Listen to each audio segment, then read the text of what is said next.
Hi, my name is Odisho. This is my book playlist, and today we're going to be talking about Crime and Punishment by Fyodor Dostoevsky. I just finished reading this last night. Okay, so I've been reading this for the past month or so. It's quite a long book. It's like 500 plus pages in this English translation. And that's one point we should bring up is, of course, the original is written in Russian, and there's lots of different translations. I've seen criticism and love for the Richard Pevier Volokonsky translation. I guess they try to maintain certain aspects of the original Russian. Sometimes this book was a bit difficult to keep track of what's going on. First off, let me just say I love this book. This book was great, but let me just talk about the experience of reading it. It wasn't a perfect book, and I didn't always enjoy reading it. Sounds weird, but I really enjoyed the book once I finished it. Sometimes it's a bit hard to keep track of all the names and characters in the book because out of the dozens of characters in this book, everyone has a first name, a full family name. They also have a nickname and then like a shortened diminutive form of the nickname. So there's Raskolnikov or Rodion Romanovich or Romanich, and then he's called more affectionately by his mother or sister Rodya or Rodka. So the main character you can keep track of his nicknames, but then also every side character also has nicknames and diminutive names. So sometimes I would be reading side episodes or later parts of the book and some character comes in and I forget who that is. I have to look up who that is, or I can only kind of remember who it is by context clues. Or sometimes 3 different names will be talking about the same person and I don't quite realize it right away on the first read. But it's not even that big of a deal. I guess you do gain some sort of appreciation for that cultural aspect of Russian, how they do have nicknames like that. The next thing I'll say, like the only other criticism I would have, is that this book is, okay, maybe it's 100 pages too long in my opinion. It's like 550 pages. Maybe it could have been 400 pages, but you have to take it in context that this book was written, it was serialized in parts, I believe in some magazine or some paper. So it reminds me a lot of The Count of Monte Cristo, where it was just written a chapter at a time. And so sometimes this can feel like a TV show, episode by episode, that's all over the place. And so sometimes it gets a bit sprawling. Now, this is the first book by Dostoevsky that I've read, so I'm not a Dostoevsky scholar, but the book is so famous and he's such a famous writer that of course I know little things about him, and also there is notes and footnotes in the back that explain certain things because within the book there's a lot of biblical references or political or philosophical references that have to do with the time at which this was written, and also have to do with Dostoevsky's personal life. Like I believe he also had to go to a labor camp and all these things, and he was in poverty himself. So understanding a little bit about it does also give you some more context for the book. But all that aside, you can just read this on its own. This is the first book of his that I've read, and I fully got it and appreciated it within the first read. And now let's talk about some of the good things. And the first part of the book is really engaging. You build up to this murder, this event that happens, and then there's still like 400 pages left of psychological drama and back and forth. And I'm not going to bore you with the plot summary and things like that. You know, there was always an interesting main plot of following Raskolnikov and his inner like struggle in his head. And despite the fact that sometimes I might have just tried to get through the side plots as fast as possible of this person and this person's lover and all these things that maybe were just added in episodically.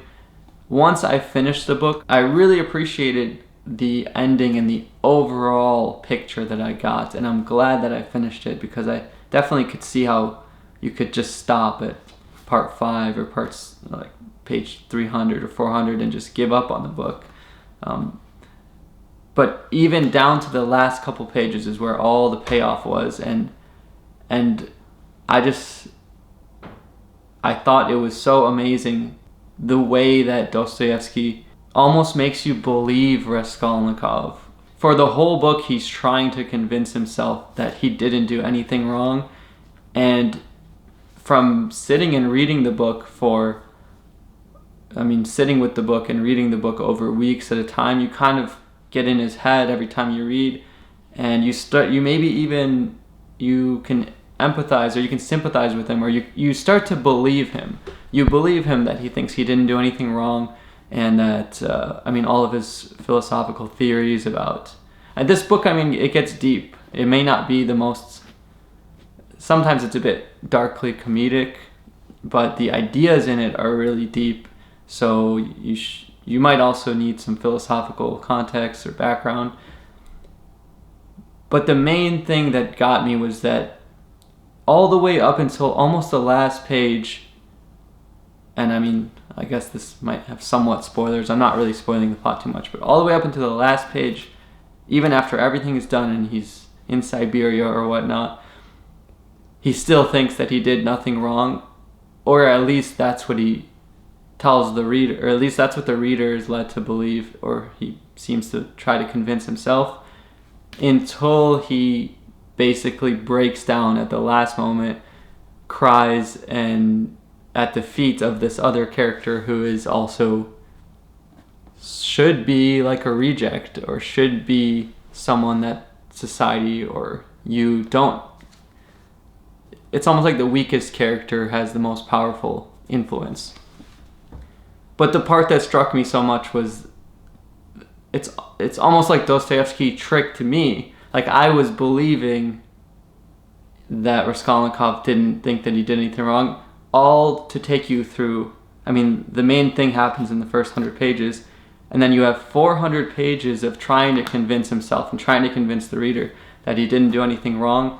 And at the very end, it's like Dostoevsky shows you, like, see, this was wrong, and then you just feel so bad it's just a very moving end, and I can't remember the last time I had such a moment at the end of the book where I appreciated it like that, because even at the last page, he didn't seem like he was going to change his mind.